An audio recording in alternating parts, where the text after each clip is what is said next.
श्रीपीठे सुरपूजिते शंखचक्र गदाहस्ते महालक्ष्मी नमस्तुते। नमस्ते तु महामाये श्रीपीठे सुरपूजिते शंखचक्र गदाहस्ते महालक्ष्मी नमस्तुते।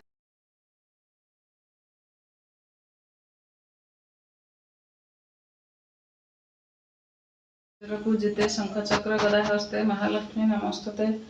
नमस्ते गलारूढ़ कलासुर भयंकरी सर्वपाप हरे देवी महालक्ष्मी नमस्तुते। सर्वज्ञ सर्ववरदे सर्वदुष्ट भयंकरी सर्वदुख हरे देवी महालक्ष्मी नमस्तुते। सिद्धि बुद्धि पदे पदे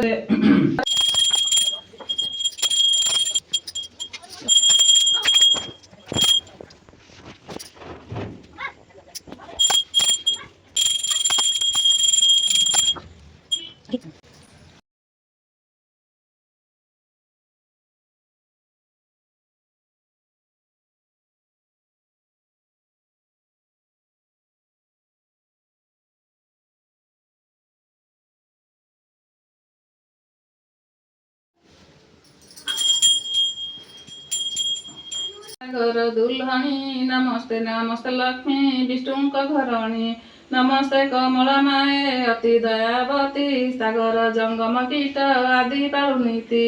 तोर दया बले मागो दरिद्र जनर हुई अचल बीत जिणई कुबर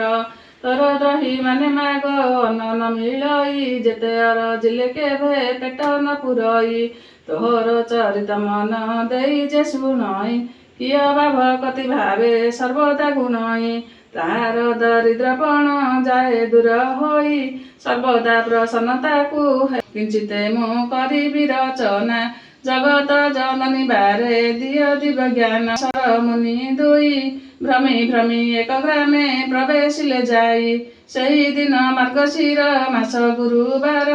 पर्व पड़िथिला सर्व पुरवासींकर मୟରେ लिपा होई लक्ष्मी पाद पद्म चिता पड़िथिला तहीं नारी माने स्नान सारी करी पिंजरे सर्वे होइछन्ति बस ब्राह्मणक ठारु जे चंडाल परिजन्ते लक्ष्मीक पूजारे रत अछन्ति समस्ते हुलहुली शब्दरे कह कह तपिबर एकी सचरित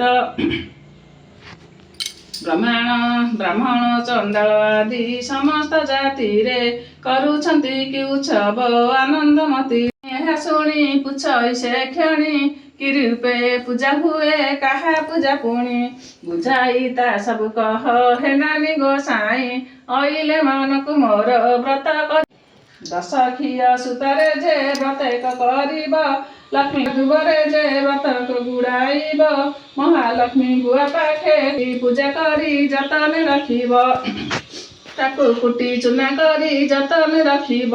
कदली नड़िया छेना आदि 10 पुर देई 10 गोटी मंडा करई सत्वर महालक्ष्मी कर पूजा करी भक्ति चिते से प्रसाद खाई दिन बंचिब जे सुस्ते महालक्ष्मी प्रसाद जे पर कुन देव विवाह होइथिबा झिया सुधा न खाइब एउ तारु कथा एक मन देई शुण गुरुवार दिन जेउ कथाटी बारण से कथा कहूची एबे साधवाणी शुण केबे न भाजिब खई गुरुवार